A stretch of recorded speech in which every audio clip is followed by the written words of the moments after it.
Welcome to the Teacher's Compass podcast.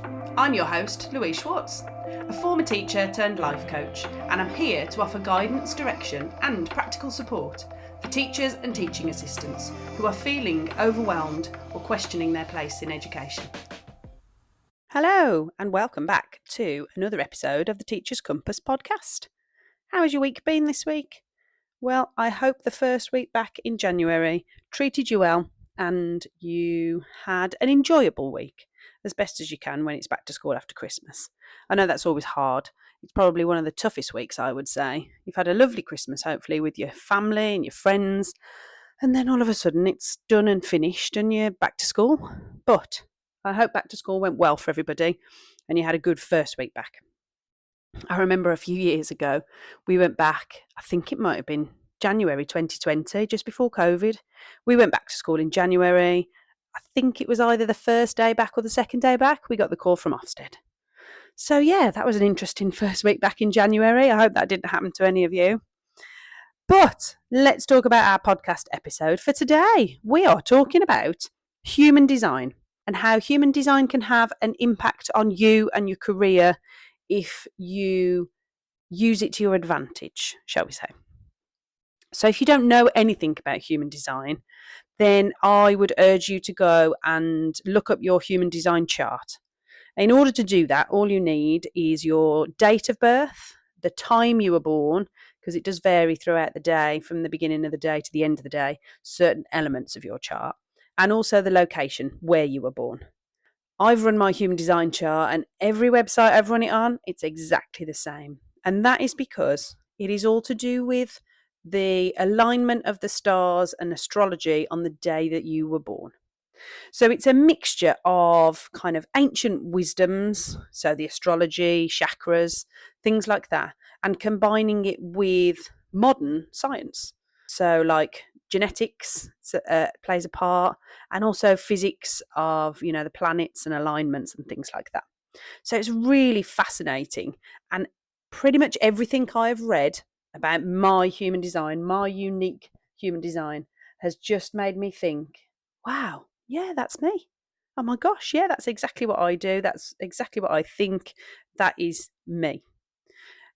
And we get told, don't we, in this world, you probably tell your children in your classes every single day, you are a unique human being and there is only one of you and nobody is the same as you.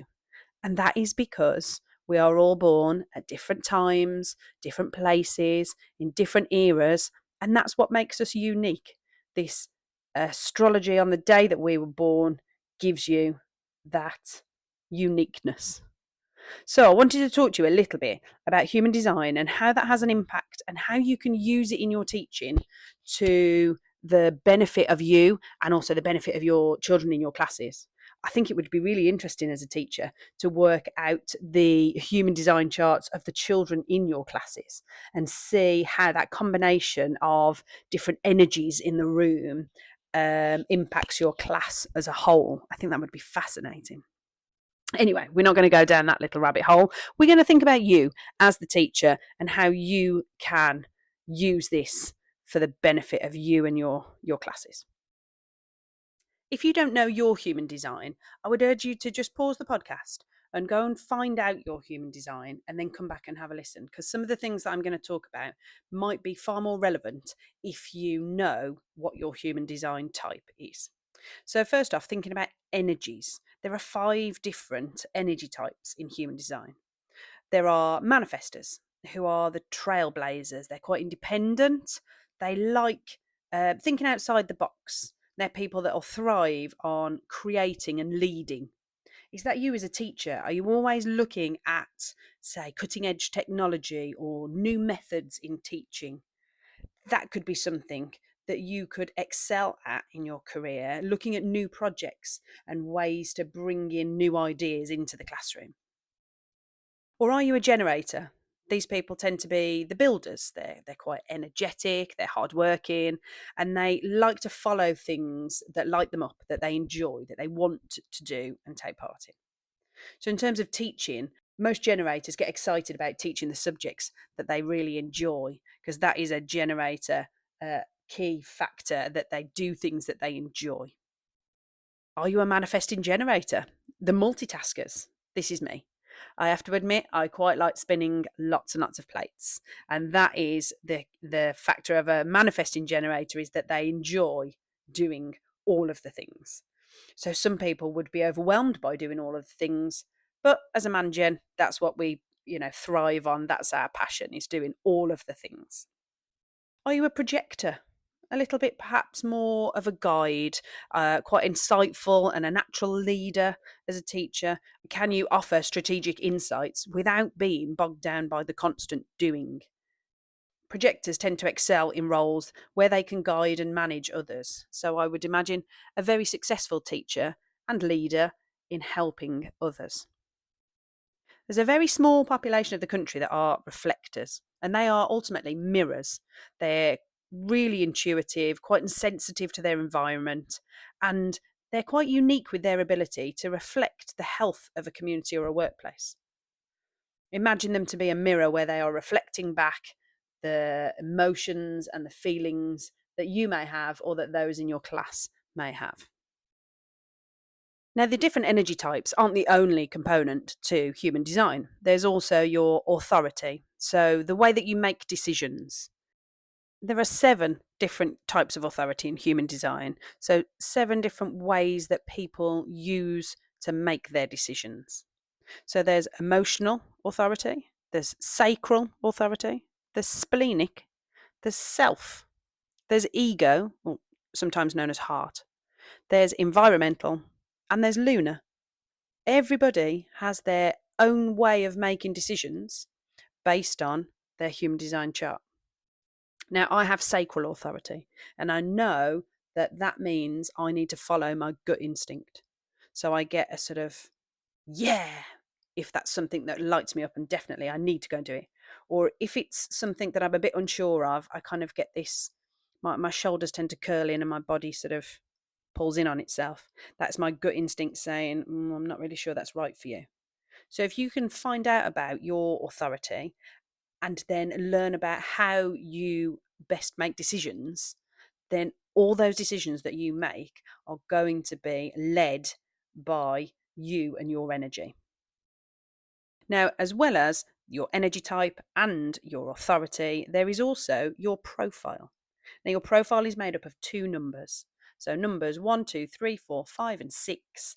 And you have 2 of those numbers in your profile. The first being the way that you sort of portray yourself, how you see yourself, and how you kind of come across. And then the second number is how people see you. So actually, how people see you is very different than sometimes how you see yourself. Definitely, as teachers, we tend to put on a persona. We go into a classroom and we kind of put our game face on and we appear to be this person. But we all know, don't we? We come out of that classroom and we are totally different than we appear to be in the classroom. So in human design, there are 2 elements to your profile: that which you sort of portray to others, and then actually the way that they see you.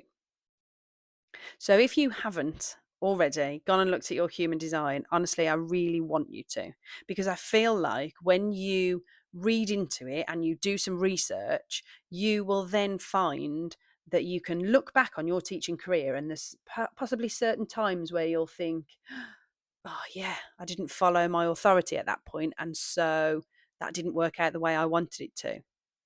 I'll give you an example. I was feeling a bit deflated in a job role that I was doing, felt a bit sort of underappreciated, and everything that I did was questioned, and things that I didn't manage to achieve were, well, why haven't you done that? Instead of looking at all the things that I had achieved. So I was feeling a bit negative in a job. And so I sort of started thinking, well, maybe it's time to move on. Maybe I need to go and look at another school and sort of take my teaching elsewhere. So I'd found a job advert online and thought, oh, this could be really interesting. I'll have a look at it. And as you do, you go and have a look around the school before you hand your application in. And so I'd made a time to go and have a look, and showed up at this potential new school. Now, as soon as I walked in, my gut instinct was telling me, this isn't your job. But because I was feeling so frustrated at the other school, I persevered and thought, no, I'm going to, play it out, see it through, let's see what happens. So I hesitated about handing the application form in. So that should have been a key marker for me because my gut instinct was saying, well, this isn't really right for you. I'm not sure this is the right way to go. But I thought, no, I'm going to do it. I'm going to, give it a go. Handed the application form in, was lucky enough to get an interview and thought, oh, maybe this is my thing then. Maybe my gut instinct's not really leading me in the right direction. I should have known at that point to follow my gut instinct. But I thought, right, I'm going to go for it. I'm going to go for the interview and we'll see how it goes from there. And if I get offered the job, then obviously it's meant to be. And if I don't, then, we'll have a rethink. So I went along for the interview. I think there was me and either three others. I can't remember. But did the classroom observation, did the interview. It all went quite well. I was quite happy. And then got a phone call at the end of the day to say, we'd like to offer you the job. And on the tip of my tongue was, can I go away and think about it and get back to you? Now, I should have known right there and then that if I wasn't jumping for joy and ecstatic about getting offered this new job, that it wasn't for me, because my gut instinct always leads me in the right direction. But I was questioning myself and I was doubting whether my gut instinct was telling me correctly, and I went against it. And I accepted the job, even though I knew deep down it wasn't right and it wasn't for me. I took it anyway and thought, right, fresh start, come on, we'll go for it. So I handed my notice in at the other school, accepted the position and looked forward to a new challenge. Thought, right, come on, I can do this. This is going to be, a good challenge for me. So it then came round to starting the new job, and literally within the first week of teaching at this new school, I knew it wasn't for me. It wasn't the right job. It wasn't the right setting. It wasn't the right school. It just wasn't my job at all. And I thought, what on earth have I done? I knew deep down that I should have listened to my gut instinct, but I just kept pushing against it and thinking, no, it's okay. It'll all work out. It'll be fine. And then it came round to it and it really wasn't. And I managed 2 terms and I knew I couldn't do any more than that. So I handed my notice in to leave. I'd started in the January. I handed my notice in by May half term to leave in the summer without a job to go to. I was that desperate. I thought I just cannot come back after the summer holidays and come back here to carry on teaching. It's just not right. So I handed my notice in. I didn't have a job to go to. Thankfully, a friend of mine was working at a school and they needed somebody at their school. So I did get a job within that sort of summer term too. But it was a bit of a hairy moment. I was thinking, I'm going to have to do some supply. I'm going to have to pull in some favours, and see what I can kind of pull together. Knowing about human design now, I can look back at that experience and think, wow, I really should have listened to my gut instinct, because that is my authority and that's my way of telling myself whether something's right for me or not.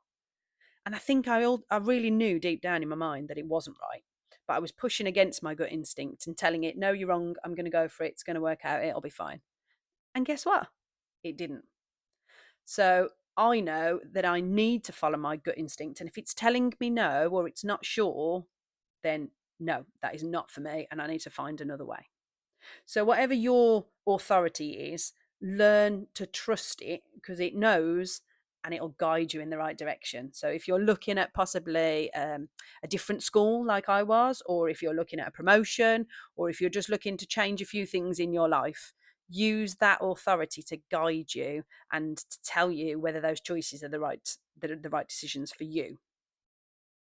Now, another way human design can help you in the here and now, actually, rather than sort of looking ahead or looking back, is to live by your energy and help yourself to avoid burning out as a teacher. We know how easy it is to take on more roles whilst we're teaching, and oh yeah, I'll do that. Yeah, no problem, I can do that. Oh, I'll give you a hand with that. And then all of a sudden you've got so many things on your plate that you can't do everything, and everything gets too much, and we hit that wall where all we want to do is lie in bed, not get out, and kind of hide from the world. To me, that was my burnout. I hit this wall of, I really don't want to get out of bed.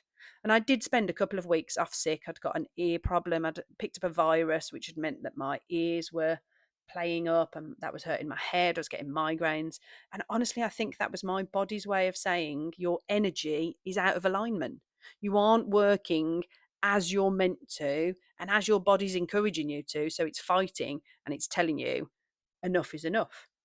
Now, if you're feeling on the edge of that burnout, I would ask you to just look at what you've taken on, what you want to do, what out of those things you've taken on lights you up and brings you joy and makes you happy. Keep those in your life. Those are the things that you need.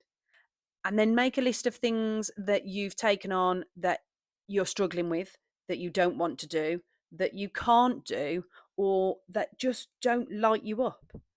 Go and speak to the people that are in charge at your school and talk to them and explain those things and ask them for help so that you can realign your energy and use it for the right things. We don't have an endless amount of energy in our body. And if we don't use it in the right way, somehow I feel like that energy gets less and less and less. If you do use your energy in the right way, actually it gives you more. I've found with my experiment over the last few months that I am more energetic now, and I'm far more kind of woohoo, however you want to describe that, a little bit more excited and enthusiastic and just buzzing because I'm using my energy in the right way. Previously, my experience of burnout last year, I wasn't living by my human design, and I can see that now. Now I understand it. I can see looking back that I wasn't using my energy in the right way, which is why I got to that point. So I'd love for you to avoid that and to start thinking about your energy and how you can use it in the right way to avoid feeling like I felt, because it's not a fun thing. Now, if you're a bit intrigued by this human design thing and you'd like to find out a little bit more, please get in touch with me on my socials and send me a message. Visit the link in the show notes and you can book a free clarity call with me. So let's find out about your human design chart. Let's run it through, and then I can help you to read that chart and understand a little bit more about yourself. And so you can start living in alignment with you and your energy. If you fancy finding out a little bit more about it, please get in touch, because I would love to chat to you more about it and find out how we can put that smile back on your face and help you to find the things that light you up and bring you joy.